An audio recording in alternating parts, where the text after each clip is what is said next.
ही आपली हळद आहे. ही आपली हळद आहे जी आपण आज हार्वेस्ट करतो आहे. मी 4 पॉलीबॅगमध्ये ही हळद लावली होती. तिला आज 8-1 महिने झाले असतील आणि तुम्ही पाहू शकता अशा प्रकारे त्याचे पानं येणं बंद झालेलं आहे. पानं ड्राय आऊट झालेली आहेत सगळी. हे पहा, यातही तोच प्रकार आहे. थोडीशी हिरवी पानं आहेत, परंतु ही पिशवी, या पिशवीतली हळद आणि या 2 पिशव्यांमधली हळद ही सोबत लावली होती मी. आणि ही जी आहे ही या 3 पिशव्यांच्या अगोदर काहीतरी 8 दिवस लावलेली होती. तर मग आज आपण ही सगळीच काढणार आहोत. तर आता बघूयात काय होतंय.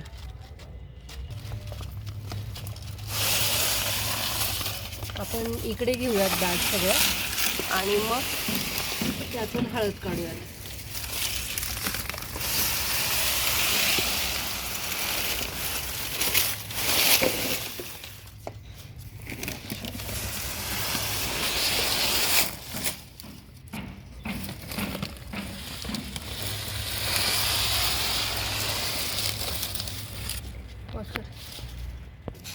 आता आपण याची सगळी पानं कापून घेऊयात अगोदर, कारण मग हे आपल्याला खतासाठी यूज करता येते. म्हणजे आपण जे घरातल्या कचऱ्याचं खत करतो तर त्यात ही पानं टाकता येतील. हळदीची पानं ही तेवढीच बेनिफिशियरी असतात जेवढी हळद असते, त्यामुळे आपण ती वापरू शकतो. आता ही आपण उकडी करूयात.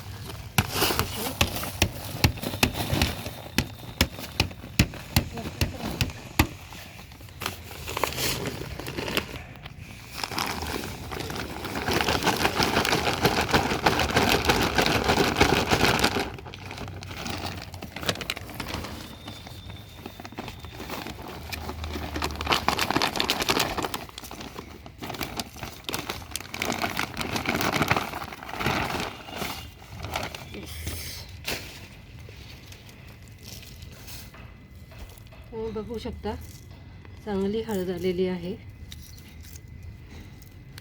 मागच्या वर्षी यापेक्षा कमी होती, यावर्षी थोडी जास्त आहे. पुढच्या वर्षी आणखी जास्त येईल.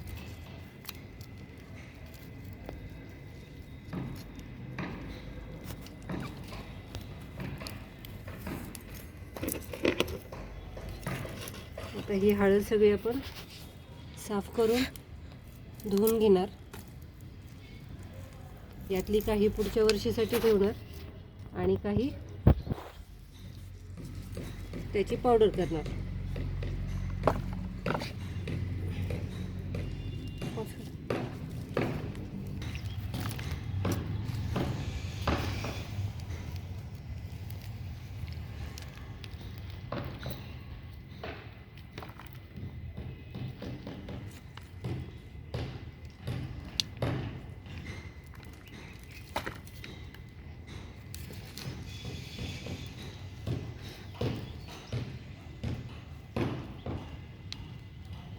तुम्ही बघू शकता केवढे मोठे मोठे हळदीचे हळकुंड आलेली आहेत. छान हळकुंड आली आपली. तर ह्या 4 पिशव्यांमध्ये बहुधा 2-1 किलो हळद निघेल.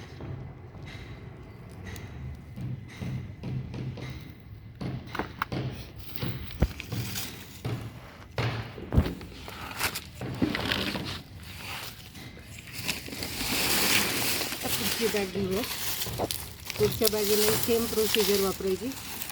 पानं कापून घ्यायची, पानं खतात टाकायची. हे खत आपण करतो, पहिलेच गार्डनिंग करणाऱ्यांना सगळ्यांना माहीत असेल. आणि खूप सिंपल प्रोसिजर असते खत करण्याची, किचकट काही नसतं.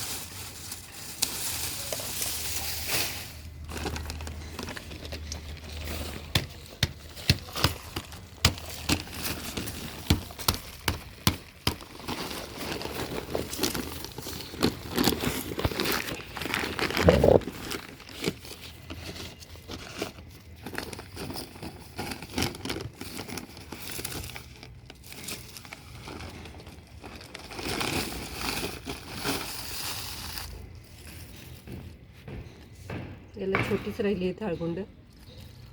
माहीत आहे काय झालं. बाकीची मोठी झाली. बहुतेक उशिराने प्लांट केलं होतं म्हणूनही असेल. खूपच उशीर झाला होता मला लावायला. म्हणजे वेळ पाळणं गरजेचं आहे हळकुंड लावताना.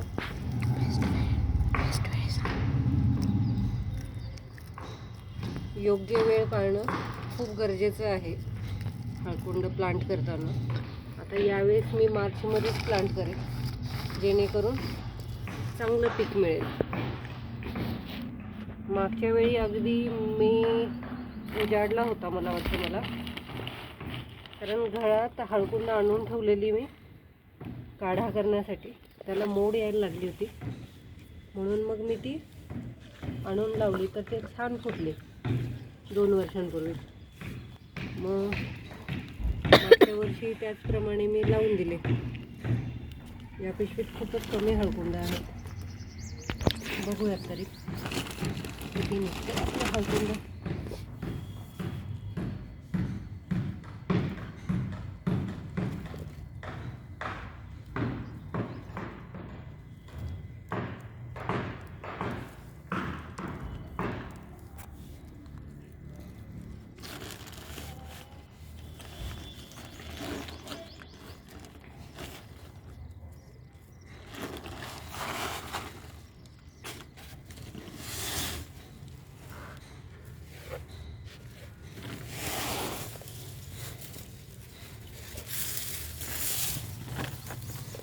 यावेळी आपण भरपूर खत टाकूयात आणि हळकुंड लावूयात, म्हणजे पुढच्या वर्षी आपल्याला यापेक्षा जास्त पीक मिळेल.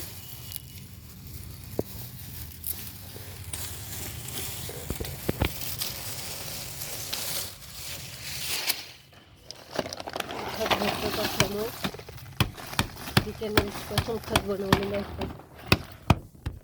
खत आपल्याला वापरायचं आहे. आपल्याला काही विकत खत आणायचं नाही आहे आणि सगळं सेंद्रियच असतं. मी काही वरची खतं घालत नाही पिकांना.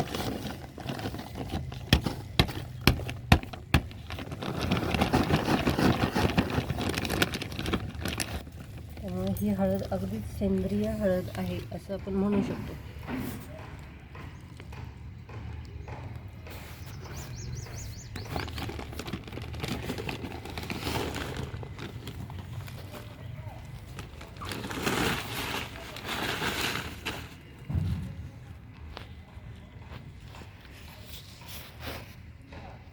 हळकुंडांना पुन्हा फुटवा यायला लागला नव्याने. वर काही हिरवी नव्हती पानं, परंतु आतून नवीन फुटवा येतोय. म्हणजे ही लवकरच प्लांट करून देणं गरजेचं आहे.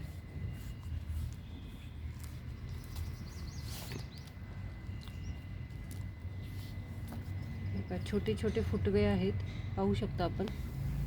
अगदी छोटे छोटे आहेत, परंतु लावले की त्यांचे छान प्लांट्स तयार होतील.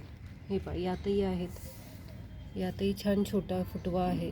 हे पहा, सुंदर आहे.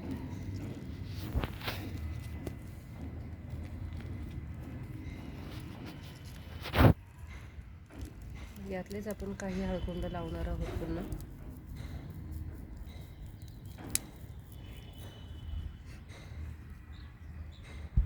छान वाटतं. आणि जेव्हा तुम्ही टेरेसवर असं काही लावता आणि त्याचं पीक घेता, खूप चांगला अनुभव असतो. आपल्या मुलांनाही त्यातून काय काय शिकायला मिळतं. आता माझा मुलगाच व्हिडिओ शूट करतो, त्यालाही कळतंय की हळद नेमकी येते कुठे, वर येते की जमिनीच्या खाली येते. प्रकारातून या सगळ्या प्रोसिजरमध्ये तोही या सगळ्या प्रकारातून, या सगळ्या प्रोसिजरमधून सगळ्या छोट्या छोट्या गोष्टी शिकतो. त्यांनाही आवड निर्माण होते. तसंही आपण आजकालच्या जीवनामध्ये मुलांना काही जरी शेती असली तरी तुम्ही शेतावर जाऊन आणि दाखवू शकत नाही की हां, हळद इकडे येते तिकडे येते. आमचीही भरपूर शेती आहे, परंतु प्रत्येक गोष्ट दाखवायला तर आपण घेऊन नाही जाऊ शकत मुलांना. मग हा छोटासा प्रयोग मुलांना छान शिकवून जातो.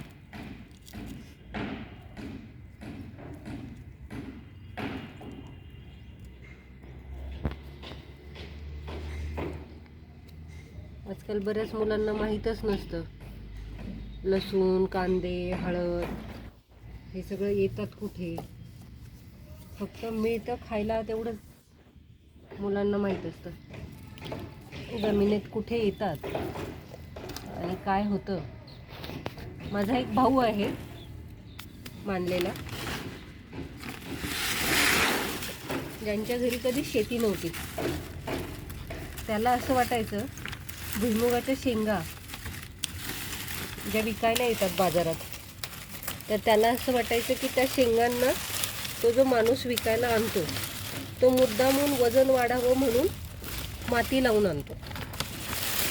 परंतु मग जेव्हा तो आमच्या शेतात आला आणि त्याला मी भुईमुगाचं पीक दाखवलं, तेव्हा त्याला कळालं की ती माती यामुळे लागलेली असते, कारण शेंगा मातीत येतात खाली. मग त्याने त्याच्या सगळ्या मुलांना, त्याला 2 मुलं, त्याने त्याच्या मुलांना, पुतण्यांना सगळ्यांना सांगितलं की अरे म्हणे शेंगा मातीमध्ये येतात म्हणून त्याला माती लागलेली असते. अशी गंमत आहे आजकालच्या शहरी लोकांची.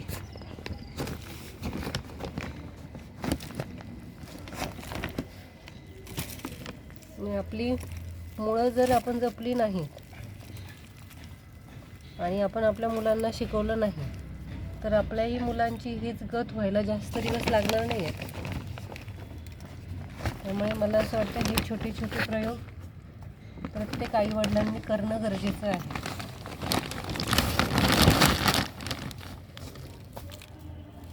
ज्यातून मुलं शिकतील, खरंच त्यांना माहीत होईल की कोणते रूट्स आहेत,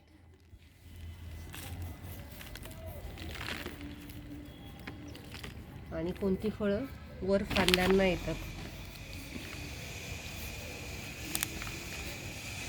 माझ्या टेरेसवर मी बरंच काय काय लावते. एका ठिकाणी लसूण लावला आहे, कांदे लावले आहे, माझ्याकडे चिकूचं झाड आहे, पेरूचं झाड आहे, एक आंब्याचंही झाड आहे. नव्याने काजूचं झाड लावलं आहे मी.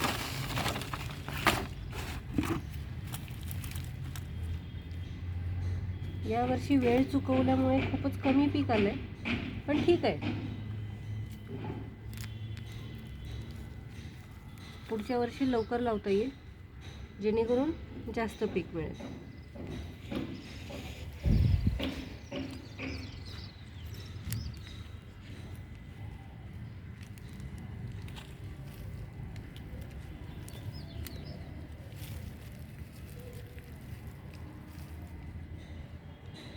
येस, झाली आहे आपली पूर्ण हळद काढून.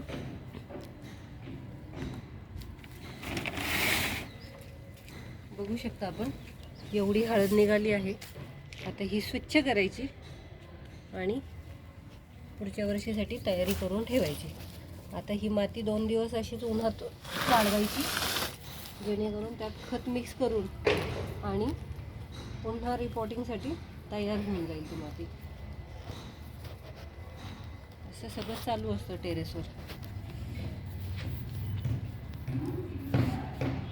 स्टार्ट. ही जी मुळं आहेत ही ॲक्च्युली तुम्हाला माहिती आहे की हळदीमध्ये अँटीबॅक्टेरियल आणि अँटीफंगल प्रॉपर्टीज असतात. मी जसं मगाशी म्हणाले की पानं ही लाभदायक असतात खतासाठी, तर खतामध्येही अँटीफंगल प्रॉपर्टी, ते पानांमध्येही अँटीफंगल प्रॉपर्टीज असतात. त्याचं खत झालं की आपल्याला वरतून काही वेगळं असं टाकण्याची गरज पडत नाही. तसंच याची जी मुळं आहेत हळदीची, त्यामध्येही त्याच प्रॉपर्टीज आहेत, अँटीफंगल प्रॉपर्टीज. त्यामुळे आपण ही मुळंसुद्धा खतामध्येच, मातीमध्येच ॲड करणार आहोत, जेणेकरून त्यातही खत होईल आणि तेही आपल्या मातीला बेनिफिशियरी होईल. मग त्यामुळे आपल्याला वरतून काही अँटीफंगल पावडर वगैरे असं टाकण्याची गरज पडणार नाही. आपण बऱ्याच वेळेस मूळकूज झालं किंवा असं काही झाडांना इजा झाली की आपण वरतून हळद लावतो मुळांना. तर ते करण्याऐवजी ही हळदीची मुळंच जर टाकली आपण खतामध्ये तर हळद वरनं लावण्याची गरजच पडणार नाही. त्यामुळे आपण ही मुळं सगळी खतातच ॲड करत आहोत, म्हणजे तेही यूज होऊन जाईल आपल्याला.